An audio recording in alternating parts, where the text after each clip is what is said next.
Over the Line Extra, your weekly Galway GAA podcast with Ollie Turner and Sean Walsh. Over the Line Extra on Galway Bay FM. It's time to talk football, and delighted to be in Charlestown with John Casey, one of their most famous sons. Thinking back, John, to those days in the mid-90s, and not even with Mayo, but let's talk about, first of all, Tralee RTC as they were at the time, now that we're just a couple of days on from Mayo and Galway winning the Sigerson. Great memories, great times that I know you talk of very fondly. Absolutely. I had a great year. It's 25 years ago, believe it or not, this month. Unbelievable where the time has gone. Was talking to PJ actually, and Seamus Moynihan and Barry O'Shea in the last couple of days about it. So yeah, look, great times, and on the back of watching, I suppose, Tralee progressing to a semi-final this year for the first time since they won the 3 in a row way back then. It was nice to see. But yeah, Sigerson certainly has special memories, and we had a great team. I had great memories, friends for life from down there. So Seamus Moynihan told me the next time, he couldn't meet me in Clarny yesterday as it happens because he was training the Kerry under 17. So the weather conditions were horrendous anyway. But yeah, look at here, the Sigerson is special, and it was nice, I suppose, to see, as sad as I was to see my club mate Paul Towie not winning with UL. I was delighted my former teammate Maurice Sheridan got in UIG over the line. So yeah, I was fascinated watching it. I mean, the games were on TG Cahill, and I was glued to them. It's a special competition for anybody that wins one. You even seen the Fitzgibbon there, the heartbreak of NUIG conceding that, and the Cian Lynch thing, and whether it was or wasn't, I don't think it was, but it's emotional. It's a big medal to win, winning that third level competition, and I'll just cherish those memories, and I think it's something that the GAA I think will need to look at to try and give it a little bit more importance, because you have Oisin McConville pulling his team out because of burnout, and players being pulled from pillar to post in championship inter-county game. Sigerson, Fitzgibbon, hauled all over the country, so something has to give, but the Sigerson needs to be kept. We'll talk in a moment about the mood down here post Tommy Conroy's injury, because I suspect that in the immediate aftermath there's quite a bit of anger that you'll be missing a marquee forward for the championship. But going back to your time in the Sigerson, of course it was Mick Loftus who initiated the ITs, or the RTCs as they were at the time, back in 84 coming into it. And I know Tony Regan was on last night on Over the Line talking about UCG as there were, and I suppose it did change the whole dynamic of the competition when it went from just universities to the RTCs, and you had a lot of guys, no more than yourself, who were popping down, Jim McGuinness, lads who were turning up for a year or 2 years doing a course, but more importantly there to play the football. Is that fair to say? 100%, and I mean it was a great experience to go down.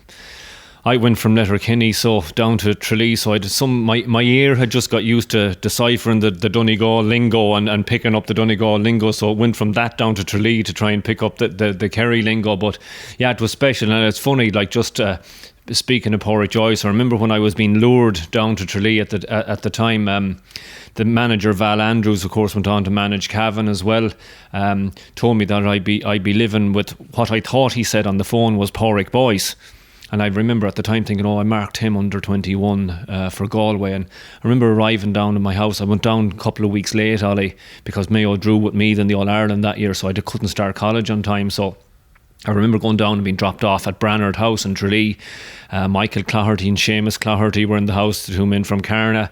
And I remember looking around the house going, where's Porrick Boyce? He's not here. And that was the first time I set eyes on the bowel PJ, Porrick Joyce. So I had misheard Val Andrews telling me Porrick Boyce, so I actually lived with Porrick Joyce. So little did I know how good he was going to become. He wasn't involved with Galway at the time, much to our delight, I have to say. But yeah, look at here, it's great. And college football, as I mentioned, it was great. Friends for life. But yeah, look at, we went down hammer and tongs, and we won.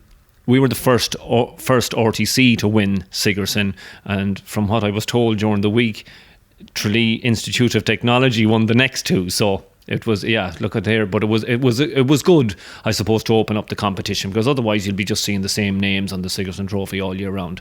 That was University of Limerick's only other appearance in the final until they appeared the last time round. But I suppose, we were looking at that the Mayo lads and their contribution as well, Fionn McDonough. And let's get back to Tommy Conroy's injury then. And, there was a huge furore around the fact that here he was playing National League for James Horan the week before, and then midweek he's asked to play for NUI Galway. Are these the kind of injuries that could just have happened anyway? Was there too much made of Sigerson, or what's your opinion on the placing of that competition, where it always seems to have been? Yeah, very difficult question. You just wonder whether there was too much of a congestion. But there was an unwritten rule. It's almost like I'm going back to Corofin here with the clubs, or even any Mayo champions, when they're doing well and representing their county as a club, you just don't touch them at inter-county level. It's just an unwritten rule, and I suppose it's been much to the detriment of Corofin players down the years that they haven't had a look in for the first few games of the league, and probably suffer then when Championship comes around, because they've missed a lot of league. Corofin fellas won't complain because they've got 3 All-Ireland medals each and more in their arse pockets. But I think it's something that probably has to be thought about. But Sigerson used to be given, when I was down in Tralee, I'm just trying to remember now. Another thing that's springing to mind is I also was suffering from the fallout of the All-Ireland final, so I was suspended as well. So I missed. I didn't play league at all for Tralee when I went down there, because that 7 or 8 of us got suspended from the All-Ireland final. But yeah, we used to come and play inter-county games, and from memory I definitely played a game in Casement Park in Belfast. And definitely in I think it could have been Scottstown against Monaghan, and I was in Tralee that night. So do the geography on that. Got back home at whatever time, I can't remember. Collected PJ in Tuam outside the Garda station in Tuam on the way down, or else hooked up with the Cloghertys, and would certainly be having matchsticks in the eyes by the time I hit Newcastle West. That was draining, I have to say, and we trained 2 or 3 mornings a week with Tralee when I was down there, and it was very, very difficult. But certainly, was I bothered at the time, Ollie? No, I wasn't. Did I love doing it? Yes, I did. I just done whatever had to be done. But the more I think about it now, like I don't know how long, like getting down to Tralee at 12 and 1 o'clock in the morning after coming from Belfast one day, Scottstown and Monaghan another day, like it's a lot to take. But I think the demands on the current inter-county players is just extreme, and they are being wanted. Like, but if you're Maurice Sheridan and you're manager of it, like he had to deal with Mulkieran as well getting injured, like that's 2 like pedigrees. Like you're losing Tommy Conroy and him, like an inter-county full back and an inter-county full forward off a college team. So I think they've done remarkably well to win, but it's something that probably will be correlated, that the amount of football is corresponding to the amount of injuries being picked up, and that the Kerry fullback as well was out for UL.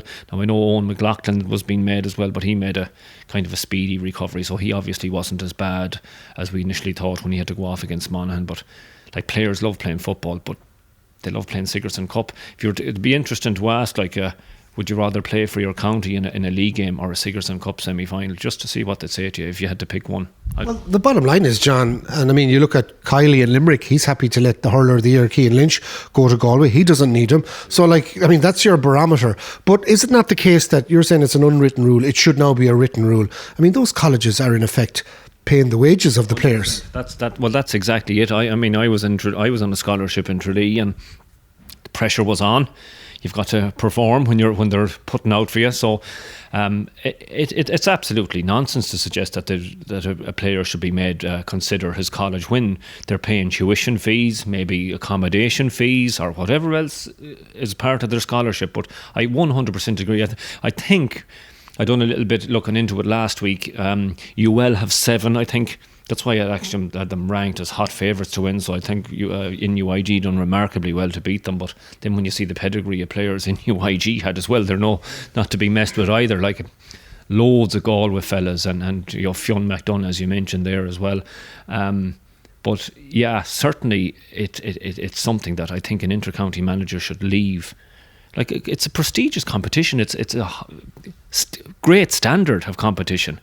And just let them go and play it. And I remember when I was playing, John Maughan, from memory, went to every single one of our Sigerson games because he loved it. He loved watching football. He wanted to see what he was looking at, you know. But yeah, it definitely players have to be respected and given, and colleges have to be respected. If they're putting out for a player, players got to give back to the college. Well, now's the time to sort it out for next year when we're just at the end of one campaign. Saturday night you're in Croke Park for Mayo Dublin. We're just coming up on 8 weeks out from Galway Mayo in the Championship. I mean, that in itself is daft, John, when you think about it. I mean, we'd normally be talking about National League, and the Championship would be so far off that you'd say, you know, there'd be no correlation between the league team and what was going to happen in the Championship, and you'd be always thinking, you know, there's going to be a raft of changes. But you can actually say right now, looking at the Mayo team in particular, we haven't seen as much of Galway with the cancellation at the weekend, that the team probably has to start taking shape now for that Championship meeting in the end of April. I completely agree, and it's funny because people were on about, you know, Armagh, I suppose, set Division 1 alight so far, and everyone was saying, sure, it's only the league, they're peaking too early. But when is it too early in the current climate? 8 weeks time, as you mentioned there, I think it's Sunday 8 week, 24th of April, Galway and Mayo toe to toe, toss of a coin game again, but you're so right. A team will definitely want to have momentum going from the end of the league. Like, the last thing you want is to be losing a couple of league games and then go in and wondering, okay, how are we fixed for this? But it's going to make it fascinating. It's going to test the panels. Mayo certainly have been tried and tested so far with injuries. You mentioned them there. Fellas coming back, we have to wait and see. Cian O'Connor, of course, who I think is absolutely critical to our cause. Word is good on him. Maybe not so for the next round or two, but certainly I think from what I heard on the grapevine. Well, how critical is he? Because you look at how far Mayo got last year without him in that system where they weren't relying on him to score practically everything. I mean, is it not a fair question? I mean, Mayo survived without him last year, albeit up until the final collapse. Did you see the All-Ireland final? Well, I did. And that brings me to the other big name you're going to talk about, which is Aidan O'Shea and his role. And it was very much a cameo towards the end of the Dublin game, albeit a very calming influence. Yeah, 100%. It seems to be the way he's been looked at now, but he has been very effective, let's call it, as you know. He's been much maligned and you know, he's almost nearly like Marmite last year, but I certainly think in the games he's come on against Donegal and last week against Dublin, he's had a huge influence. But just talking, wearing my Mayo hat again, like last week when I heard the Mayo team being announced, I looked at this and I went, oh no, we've a chance to hammer the hammer here with Dublin. Like, what are we doing here?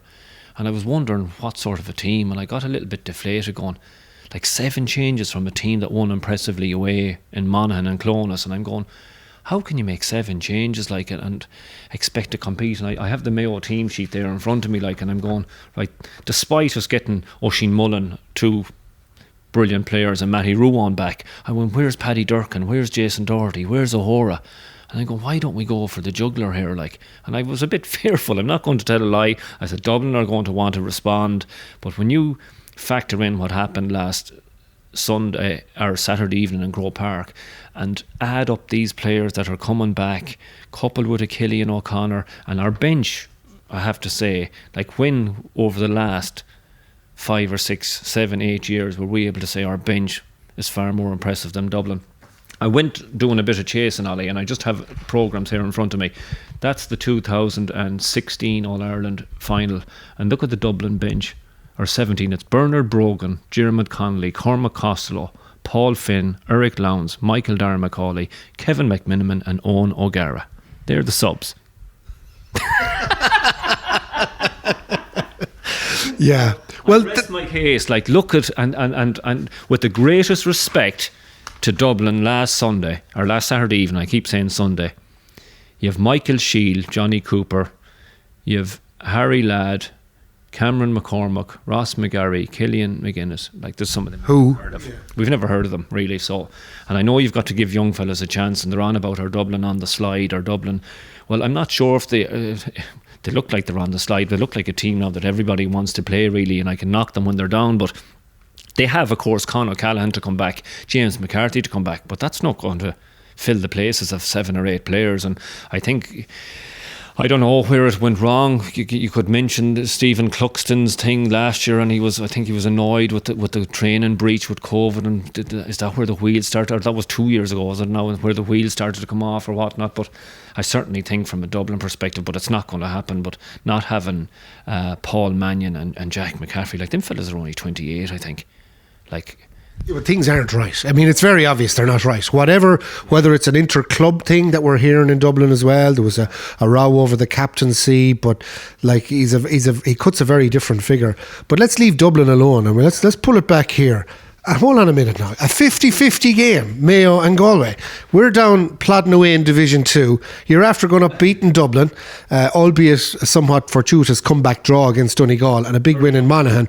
But at the same time, like, you'd have to say, based on the second half in Croke Park last year, that Mayo are still a bit ahead of Galway. Now, I know you historically would always look at Galway-Mayo matches and say they could be the toss of a coin, and in the past, you know, Mayo teams that would appear to be far ahead of Galway have been caught. But is that a realistic proposition in 8 weeks' time? Well, I think, and I know it's nothing to look at, of course, but I'm just going back. I was at the FBD game in the Dome, and I Galway are playing with a swagger. Love the two Kellys, love watching them. They've got a couple of that under-20 team coming through now. Conroy is playing out of his skin. Love watching him. I love him and Aidan O'Shea when they get together. It's like let's time to tango kind of thing.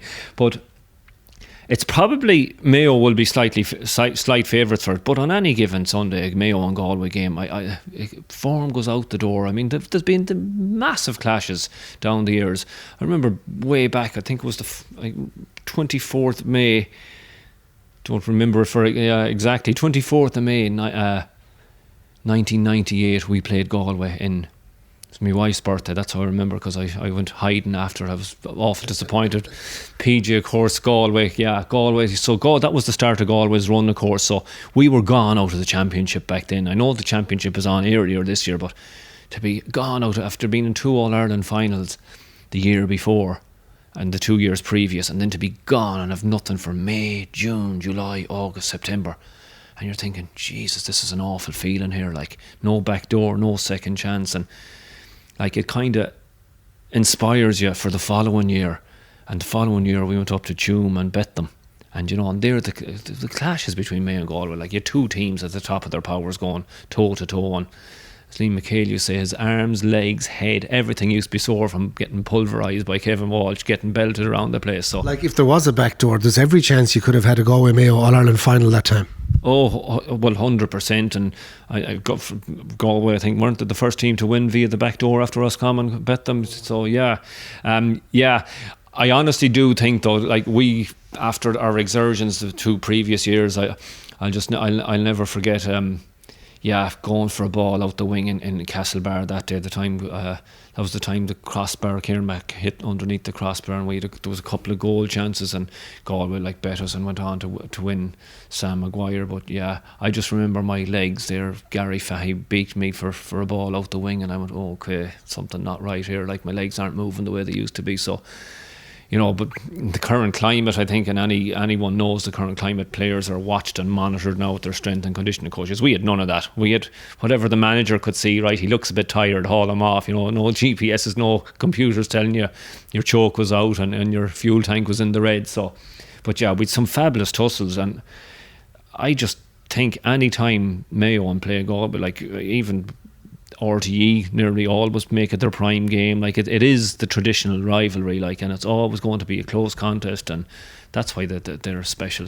At least there is a backdoor this year, so the teams will go into the qualifiers and may well end up in Super 8s or later on in the championship. But just to finish up, I mean, at the weekend, London had their 3rd straight win in the league. I mean, there's something unbelievable going on there, and yet it's so under the radar, and yet they come over to the Connacht GAA Centre and beat Leitrim, laying down a marker for the championship. I mean, Andy Moran, he's under the cosh a little bit after that result. Absolutely, like, it just goes to show you, like, nothing is a given in football, is it? And I'm sure they didn't take their eyes off the ball or anything. They bet Tipperary, from what I gather, in the round 2. Brilliant win for Andy Moran, and as you mentioned, that's a dress rehearsal. We only saw that today. The fixtures, they're playing each other in the first round of the championship in Ruislip, I think. By God, I tell you what, and the manager is actually London born and bred. I couldn't believe I heard him on Radio 1 yesterday with his full on London accent. I couldn't believe it, and we need to push up on and I couldn't.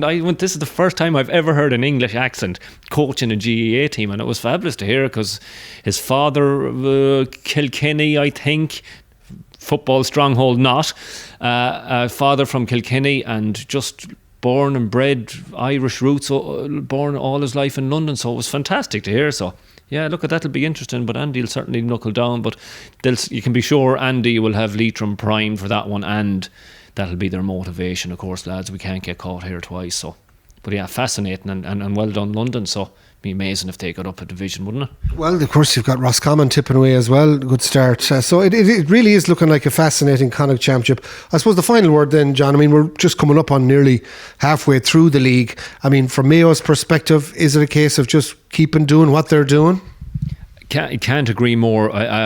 Survival was key. 100% survival was key. Do I think they'll survive now? Yes. They're on 5 points after 3 games. We robbed a point against Donegal. I don't care what anyone says. Absolutely robbed. Donegal had that game home and hosed, and I suppose it's worrying from Declan Bonner's perspective that they weren't able to close out that game.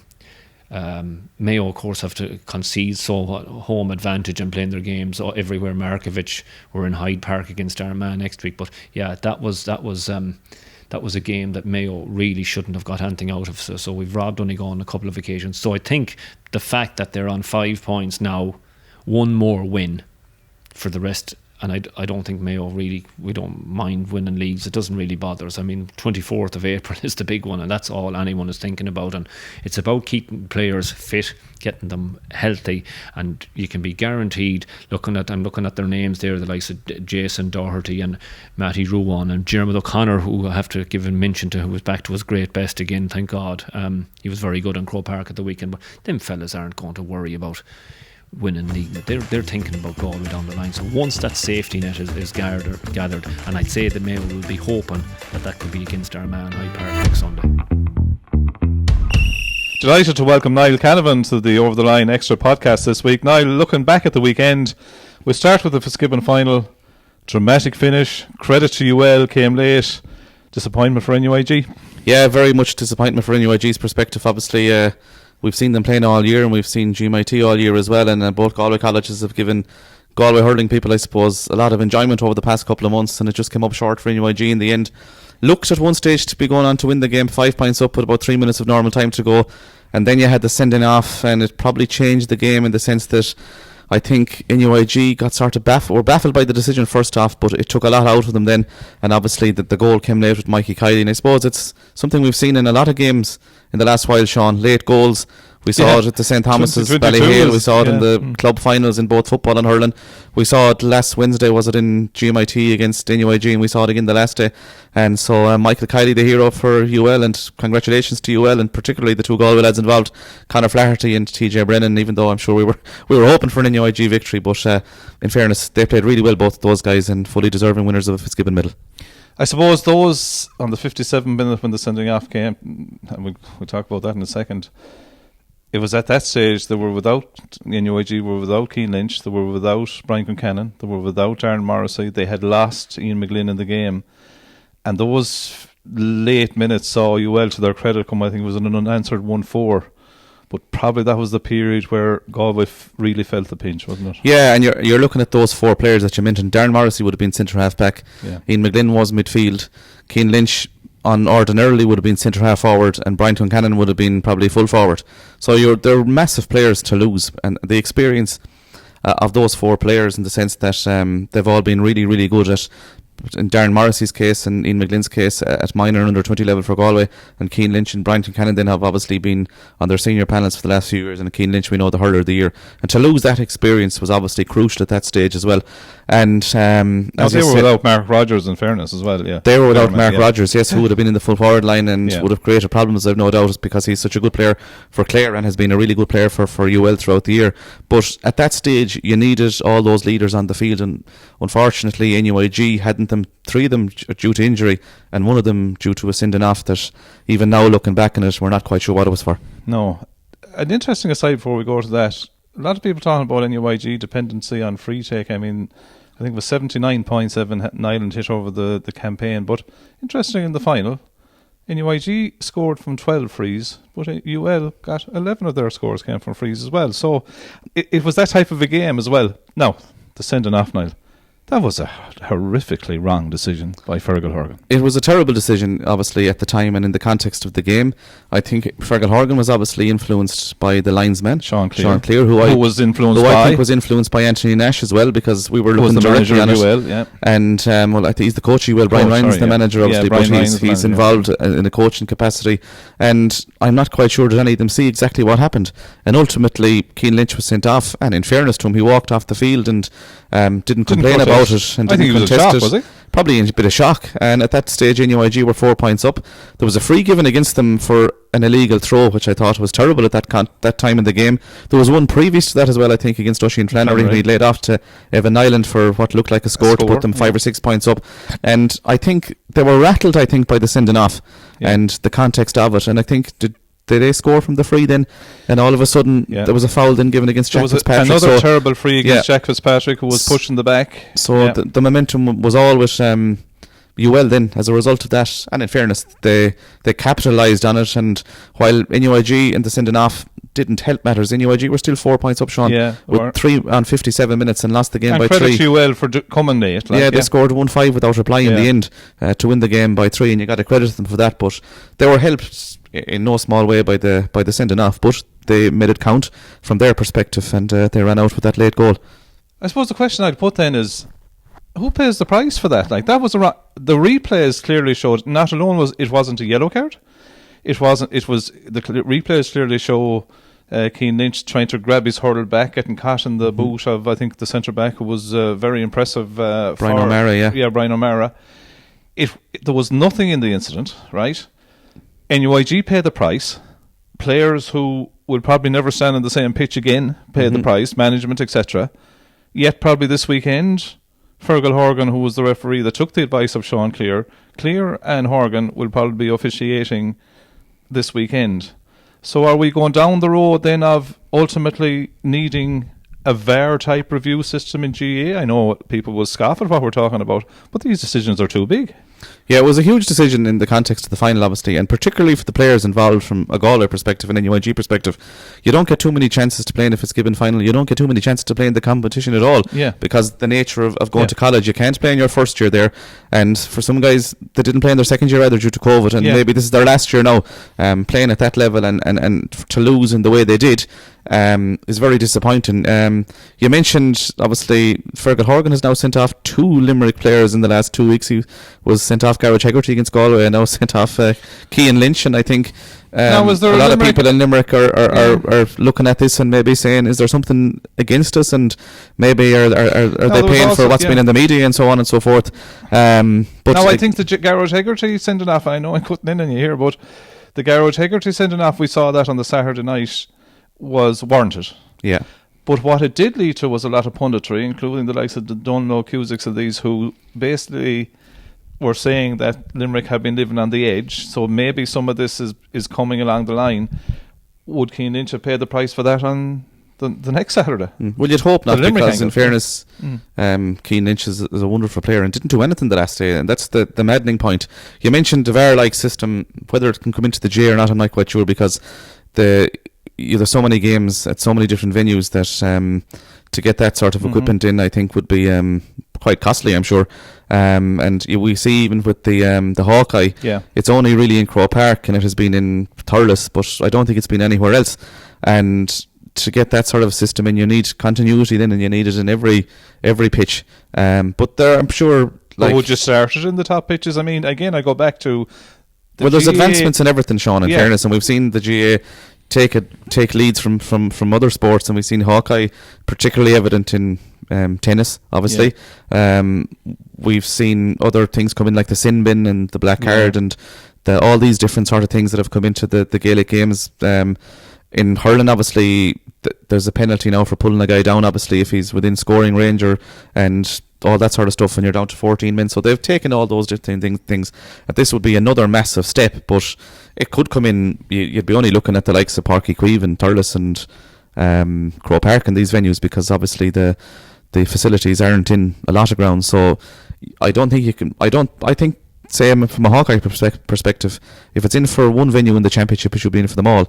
The same if you go down a VAR route, but I think we're probably going a bit too far down the road, I'd say, talking about it at this stage. And listen, everyone, look, we all make mistakes and we all get things wrong, but the two officials here, you're dealing with the All-Ireland final referee in Fergal Horgan, Sean Clear, who's handled a lot of big championship games, so you're dealing with experienced officials. Now, let's develop it even further.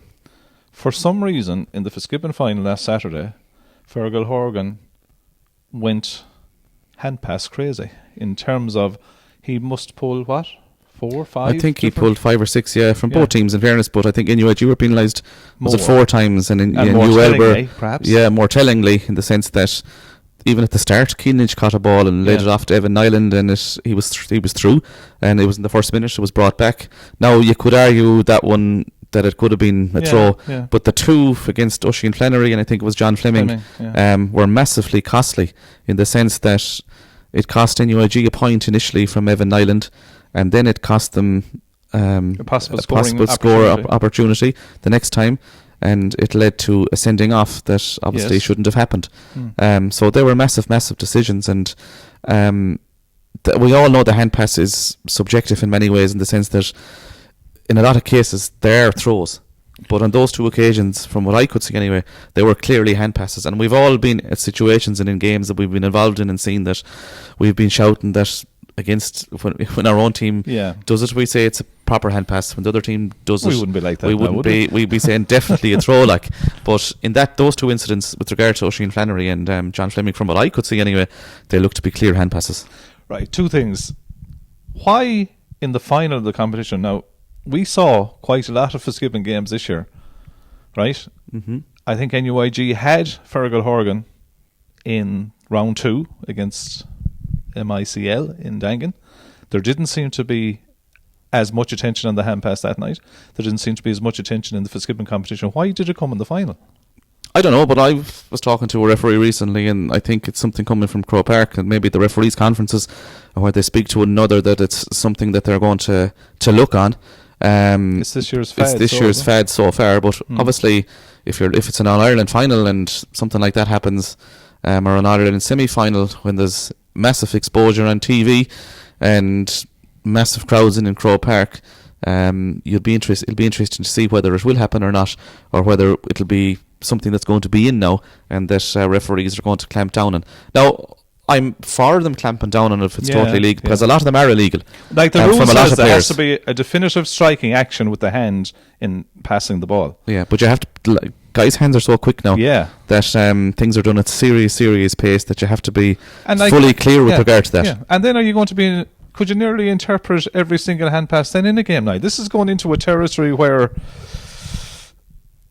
I mean, is every single hand pass? I mean, there was a few hand passes the last day that we saw that you would have called, given that our whole focus was on the hand pass in the game. Where's that going to lead? Yeah, well, I don't know where it's going to lead, but it's something that I think the GA or the hurling referees have to clamp down on first off, because there's a lot of it going on with regard to, but it's there has, as I said, it has to be a clearly defined hand pass, and a lot of them aren't clearly defined. But players are so quick with their hands now that they catch and it's gone like a flash. A lot of those probably aren't hand passes really, okay? But if you're going to go down the line of penalising it, what you're going to do, you're going to have to make sure then there's a massive striking action. And exaggeration the hand pass, and I've seen coaches in the past telling players that exaggerate the hand pass, not to get caught by throwing or be perceived to throw a ball. Yeah, it's an interesting one. Before we leave Fitzgibbon and Sigerson, congrats to NUIG on winning the Sigerson. The season, we have this every single year. We have this conversation. Where does it fit in? We spoke to Mike Ryan and Jeff Linsky last week on the podcast, the two managers. They seem to think that if the period that they play, if they could have access to their players, maybe not be part of the county panels. But where does this work, or does the GA really care? I'll give you one thing, Niall. We broadcast the Fitzgibbon Final live. It was live on TG Car. The Sunday Independent on Sunday did not have one line about the Fitzgibbon Cup Final. Yeah, that's disappointing, because obviously it's one of the national competitions, and it's shoehorned into this particular window, I don't know if you want to call it that. And my own perspective and what I'd be thinking about is, could you have a situation to the Fitzgibbon and the Sigersons would be played in January, and you could none of these players in would play in the pre-season competitions and would play for their colleges for the month of January. The leagues could be pushed out to start maybe the second week in February or something in that line, and maybe push the All-Ireland series out a couple of more weeks. And I think everybody would be fairly happy with that. If we've seen this weekend loads of league games being called off because of the weather, you've seen the Football League started in the last weekend in January, I think, the Hurling League the first weekend in February in terrible conditions in a lot of cases, and maybe they could play the Fitzgibbon and Sigerson games during the month of January and play maybe Wednesday, Saturday, Wednesday, and go the following Wednesday or whatever. Okay, give players maybe a few days break between the first game and then elongate it slightly and give the players to their colleges for that particular month. Now, I know county managers will be saying that they'll need them for this, that and the other, but from what I can see, playing games is more important, I'd say, than training in a lot of cases, and a lot of those guys will be playing at a seriously high standard if they're playing either Sigerson or Fitzgibbon. As long as the demands on the players are if you just workable. If you take some of the players, like, in fairness, they were playing for their county and playing with their college, and Conor Flaherty obviously played 12 games already this year. Now, of course, he's playing both football and hurling in the Fitzgibbon and the Sigerson, and of course with the county football. And maybe the fact that he's in goal in football takes away some of the stresses, in the sense that he's not overexerting himself outfield. But you have a situation where you could have guys playing on a Wednesday night and then playing again on the Sunday and training maybe on the Thursday night and whatever else to get on their county team and make themselves available for that. And my own opinion, as I said, maybe we should leave the month of January for the Sigerson and the Fitzgibbon and tell them that you're not playing in their pre-season competitions, and then from the start of February go back in with the county. We leave it on that note, but a little stat. In the Fitzgibbon semi-final, GMIT played NUIG. Over the course of the game and extra time, 38 players from Galway saw action in that game. So that's been the standout of this year's Fitzgibbon campaign, the two Galway colleges, hasn't it? Yeah, it's been huge in the sense that for years we were going to Fitzgibbon games, even with NUIG playing in GMIT, and there wouldn't be too many Galway lads on it. A lot of them would have been in other colleges throughout the country, if it's up in UCD or DCU, and a lot would have gone to LIT and UL historically. But thankfully they're going to NUIG now and GMIT, and you just hope that they'd stay going and that those two colleges would go out maybe and recruit some of these players that we know that are in leaving cert this particular year. Finally, this week we're going to look back at the two colleges, post-primary schools quarter-finals.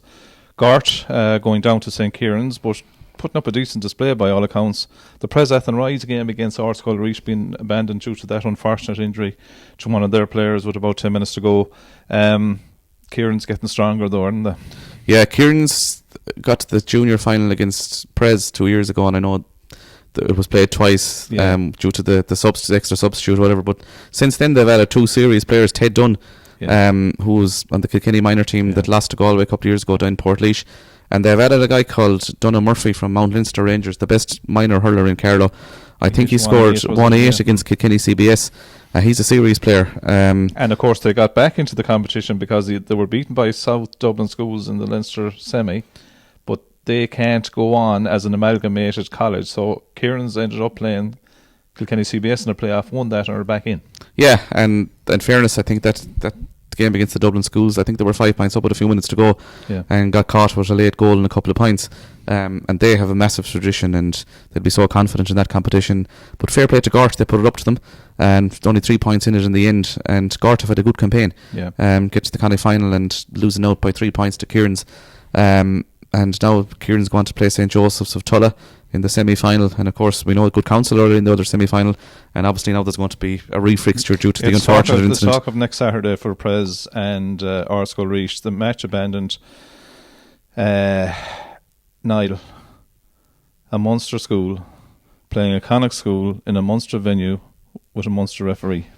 Yeah. Now I know it's hard to get venues, but come on. Yeah, well, probably a Munster venue, I think, would probably, the location, you're either looking at a place like Gort or Ennis, really, and one is in Connacht and one is in Munster. Now, the referee, in my opinion, should be from Leinster then, okay, in that sense. And that's not saying anything about No, but in fairness, I wouldn't mind it being a Munster venue or a Connacht venue, such as where the proximity of the two schools where they're based.